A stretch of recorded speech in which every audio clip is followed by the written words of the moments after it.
give that fight 116, 112 and give Dmitry Bivol 4 rounds in that fight, this judge should never work in the sport again.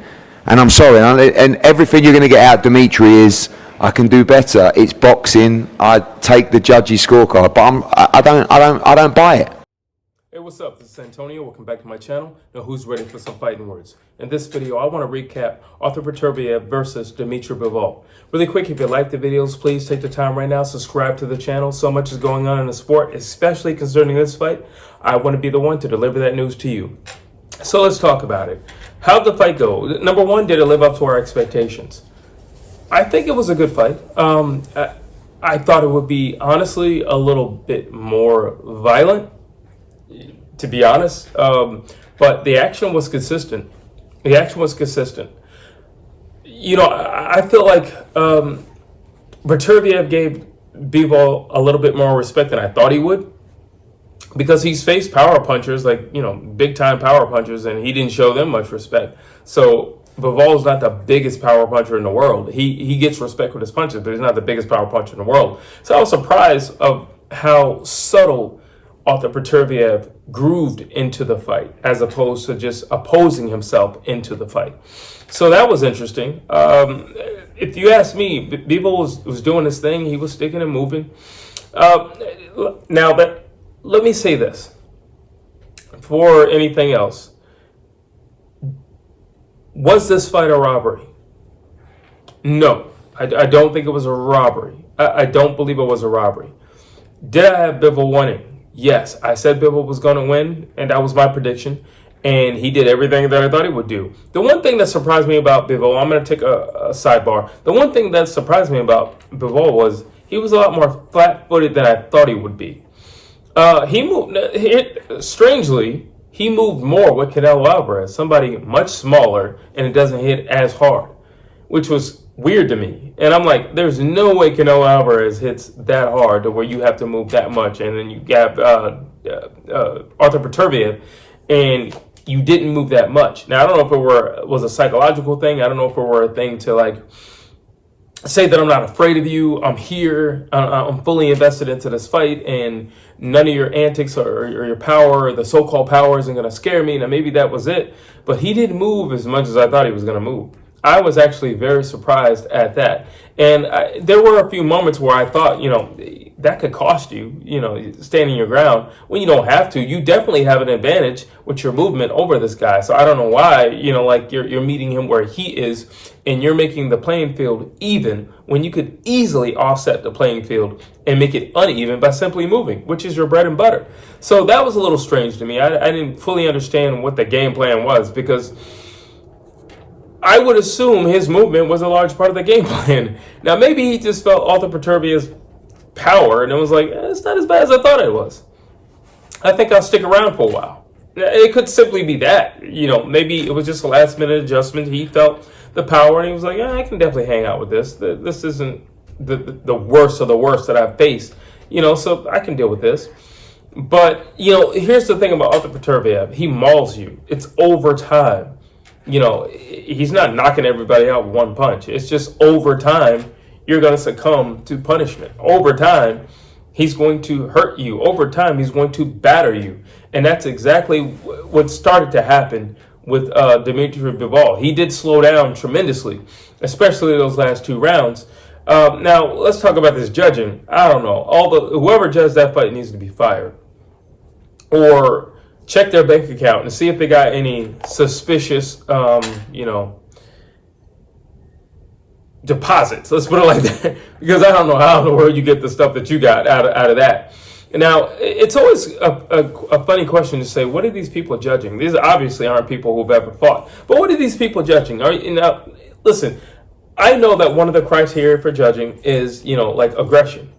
But Bivol's circling. He's not backing away. He's circling. So there's a difference between me backing away from somebody and me just circling around somebody. There's a difference. One could be fear or perceived as fear, and one could just simply be tactic. That's all it is. So I don't really know what these guys are looking for. I don't really know what, and sometimes I think they need to be questioned. I think they need to be questioned before a fight. Maybe they need to be drug tested before a fight. I don't know, because judging like that is kind of weird. Let me go back to this. Do I think that this fight was a robbery? No. Do I think Bivol won? Yes. Do I think he won by like a landslide? No. But I think he won. I think he won more rounds. I think, there's people saying, well, Artur threw more punches. That's fine if Artur threw more punches. Artur hit a lot of gloves is what he hit. Let's be honest. Artur hit a lot of gloves. Artur Beterbiev is a busy guy. He does busy work. If you don't understand what I mean, just go and look at Rocky Marciano. Look at Joe Frazier. They just do busy work. So they're going to be there the entire time. They're not going to stop. David Benavidez is a busy guy. They're not going to stop throwing punches. GGG, busy guy, not going to stop throwing punches. It's just not what they do. They're going to be extremely consistent, and they're going to be nonstop throwing punches. Now, can you handle that? Can you endure the ongoing onslaught round after round after round? That's a question within itself. But a lot of that was hitting Bivol's glove. A lot of that stuff, Bivol was slapping away. A lot of that stuff, Bivol was slipping. Like, what are you talking about? So when I look at these guys, when they're judging, I'm like, well, what exactly are you looking for? And I also know another thing that they look for is damage. But that's not a fair assessment either. I'm a melanated man. And then if I fight a non-melanated man, well, I'm not going to bruise as quickly as he will. So that still doesn't mean anything. And then there's just people who are bleeders. You punch them and they'll bleed. You punch them and they'll cut. And then you have some people who've never bled, who've never cut. So Muhammad Ali, he didn't bleed. He didn't bleed. Like his whole career, he didn't bleed.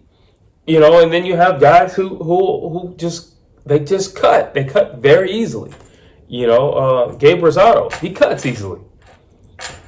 So what exactly are you going by? Like, seriously, what are you going by? Because you can't necessarily say damage, because I don't think that's ethnically fair.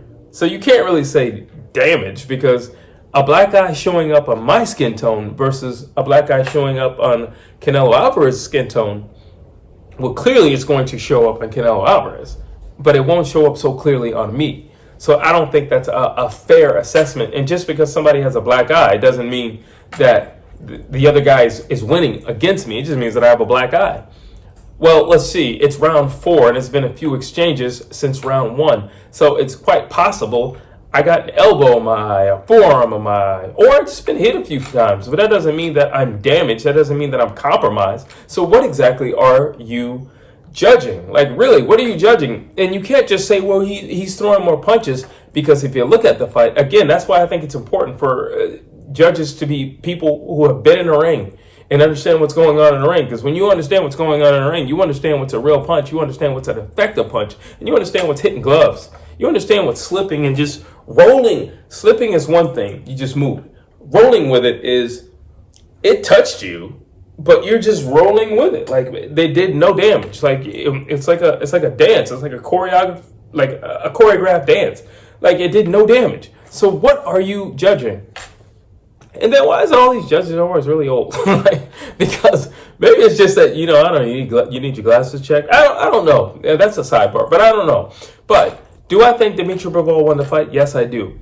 Do I think Artur Beterbiev didn't turn it on till late in the fight? Yeah.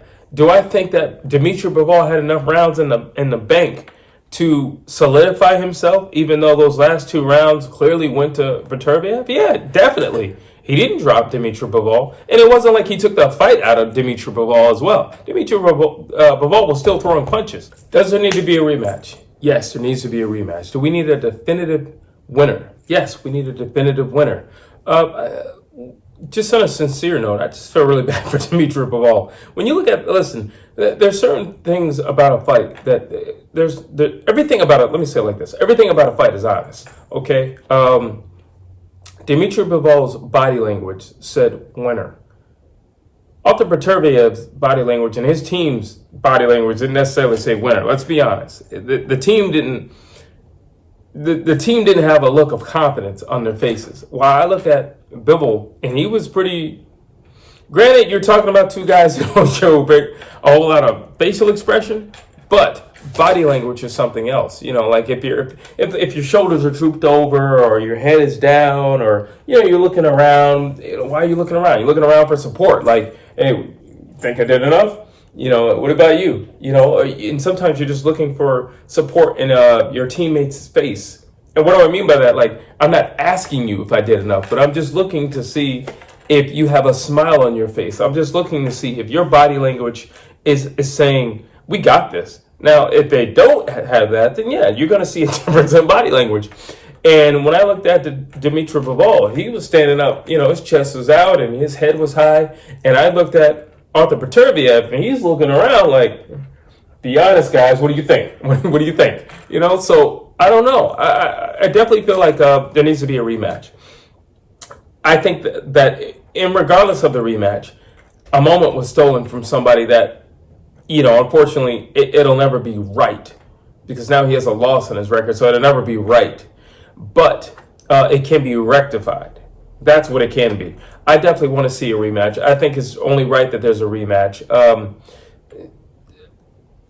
I think both guys could have stepped on the gas more. Like I said, I think both guys fall out of character. I think Dmitry Bivol didn't use his legs as much as he definitely could.